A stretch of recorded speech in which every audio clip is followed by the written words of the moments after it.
नमस्कार दोस्तों। प्रस्तुत है अज्ञेय की लिखी कहानी शिक्षा। गुरु थोड़ी देर चुपचाप वत्सल दृष्टि से नवागुंतक की ओर देखते रहे। फिर उन्होंने मृदु स्वर में कहा, वत्स, तुम मेरे पास आए हो, इसे मैं तुम्हारी कृपा ही मानता हूँ। जिसके द्वारा तुम भेजे गए हो उनका तो मुझ पर अनुग्रह ही है कि उन्होंने मुझे इस योग्य समझा कि मैं तुम्हें कुछ सिखा सकूं।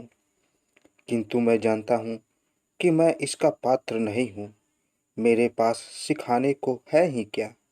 मैं तो किसी को भी कुछ नहीं सिखा सकता, क्योंकि स्वयं निरंतर सीखता ही रहता हूँ।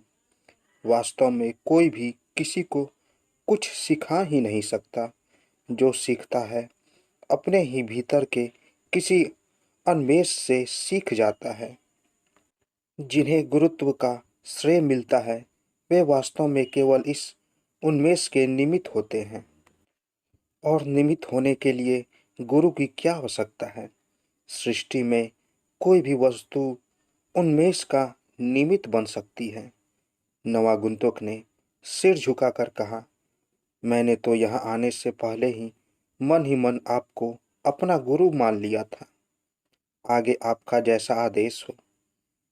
गुरु फिर बोले, जैसी तुम्हारी इच्छा वत्स। यही रहो।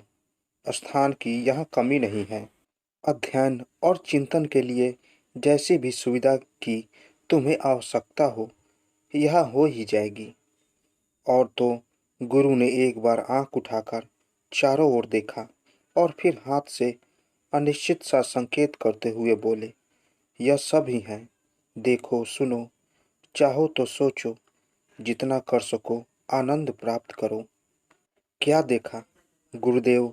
मैंने एक पंछी देखा। बहुत ही सुंदर पंछी है। और इतना सुंदर पंछी, मेरा मन हुआ कि अगर मैं भी ऐसा पंछी होता तो आकाश में उड़ता और दूर दूर तक विचरण करता। गुरु थोड़ी देर स्थिर दृष्टि से युवक की ओर देखते रहे। फिर बिना उत्तेजना के बोले, यह तो पाखंड है। जाओ, फिर देखो, सभी कुछ सुंदर है। जितना कर सको आनंद ग्रहण करो। क्या देखा गुरुदेव? मैंने एक बड़ा सुंदर पंछी देखा है। ऐसा अद्वितीय सुंदर। फिर मेरा मन हुआ कि किसी प्रकार उसे पकड़कर पिंजरे में बंद कर लूं, कि वह सदैव सर्वदा मेरे निकट रहे और मैं उसे देखता रहूं।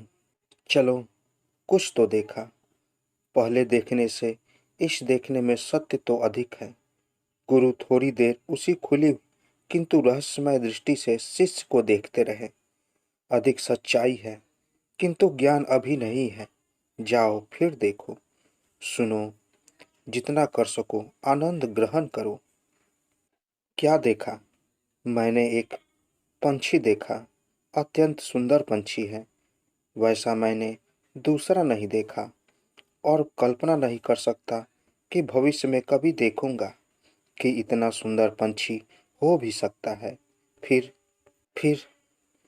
कुछ नहीं गुरुदेव। मैं उसे देखता रहा और देखता ही रहा। मैंने अपने आप से कहा, यह पंछी है, यह सुंदर है, यह अप्रतिम है। फिर वह पंछी उड़ गया। फिर मैंने अपने आप से कहा, मैंने देखा था, वह पंछी सुंदर था और अप्रतिम था और वह उड़ गया। किंतु मुझे उस पंछी से क्या, उसका जीवा उसका है। फिर मैं चला आया। गुरु स्थिर दृष्टि से शिष्य को देखते रहे।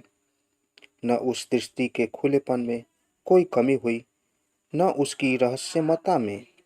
फिर उनका चेहरा एकाएक वात्सल्यपूर्ण सीमिति में खिल आया और उन्होंने कहा, तो तुमने देख लिया, इतना ही ज्ञान है। इससे अधिक मेरे पास सिखाने को कुछ नहीं है।